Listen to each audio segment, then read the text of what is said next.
Good morning, welcome to Ainsley News. It's Tuesday, the 27th of April. Welcome to the week. If you had a long weekend in Queensland, hope you enjoyed it. Today we're talking gold price predictor is bullish. There's many price prediction models for gold, however few could boast the historical performance achieved by the guys at GoldMoney Insights. Their gold price framework draws from three main drivers. 1. Central bank policy through real interest rate expectations and QE. 2. Changes in central bank inventories. And 3. Longer dated energy prices. This next chart we're going to show you shows how closely their model has matched the gold price over the past few decades. The extent to which each contributes obviously varies depending on the environment at the time. This next chart we're going to show you shows that the 25% rally for gold in 2020 was, no surprises, the real interest rates via the Fed's massive QE and zero interest rate program. Is that chart here. The combination of expected continuance of near zero Fed rates, QE contained US Treasury yields, and increased inflation means negative real rates are likely here for some time, and downward pressure more than upward pressure, the likely outcome per this next chart we're going to show you.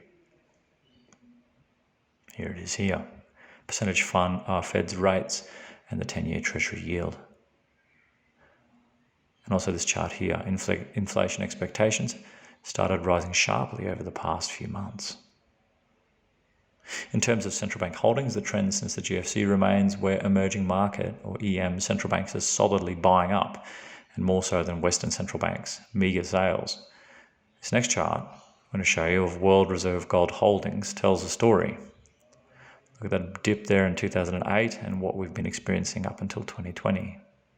And so finally we have longer term energy prices where oil still dominates. This next chart we're going to show you shows longer term energy prices were the main contributor to the sharp gold rally between 2000 and 2008. The US shale revolution eventually led to sharp repricing of the black end in 2014, which had a net negative impact for gold prices. However, since early 2016, longer term energy prices have barely moved. The flash crash of oil last year, whilst reducing short-term costs, instigated long-term impacts that will put further or upward pressure on longer-term prices. The oil price crash on the back of the COVID-19 lockdowns has accelerated the coming supply crunch. Both national and international oil companies have slashed capex and maintenance spending, which will accelerate decline rates, and US shale drillers finally focus on profitability instead of growth. Current longer-dated oil prices are too low to give enough incentive to oil companies to invest in badly needed future oil production. On net, this means that supply will struggle to return to pre-COVID-19 levels quickly, as non-OPEC and US shale will be permanently lower and continue to decline while it takes time for US to reach old highs.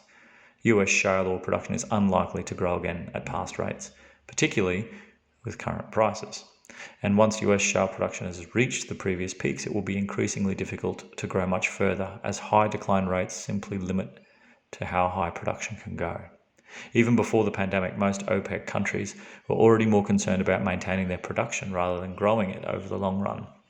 Low prices and high spare capacity also prompted core OPEC members to lower their capex, at least temporarily. Now, before you say we won't need oil because everything's going electric, that is certainly a trend, but a meaningful result is at least a decade away. Hence, we believe the rapid propagation of EVs will have a relatively minor impact on transportation fuel demand over the next 10 years. We expect that the average fuel efficiency will continue to increase, but the main driver will continue to be more fuel efficient ICE units rather than electrification. That will start to change after the 2030s if we manage to push EV sales over the 50% mark. This means that the existing car fleet will be gradually replaced by cars that consume little to no transportation fuels. However, for the next 10 years, this means that transportation fuel demand will likely continue to grow, which in turn means that oil demand will likely continue to grow. Herein lies the duration mismatch between peak supply and peak demand. Once OPEC has brought back all spare capacity, there is now no new significant supply to come online other than US shale oil. But US shale oil cannot grow for 10 years at the rate required to meet all the new demand and offset the declining non-OPEC supply. Hence, eventually global oil majors will have to sanction some of the projects which they have shelved. But we think this will require much higher prices on the back end. If they don't, then we face significant supply shortfalls in the medium to long term. Hence, in our view, Either longer dated oil prices soon start to reverse their decade-long trend and begin to signal producers that their investment is needed. This could well be a positive driver for gold prices. We think the price incentive will be substantial, as oil producers know that a lifetime of these projects will exceed peak oil demand. Hence, any of the large projects sanctioned now will produce decades into an oil market with declining demand. Alternatively, longer dated oil prices don't reverse the trend now. In that case, we think a massive supply crunch lies ahead of us. In that case, we can expect an explosion in prompt prices, which likely will push the entire price curve higher. The impact on gold would probably even be higher still.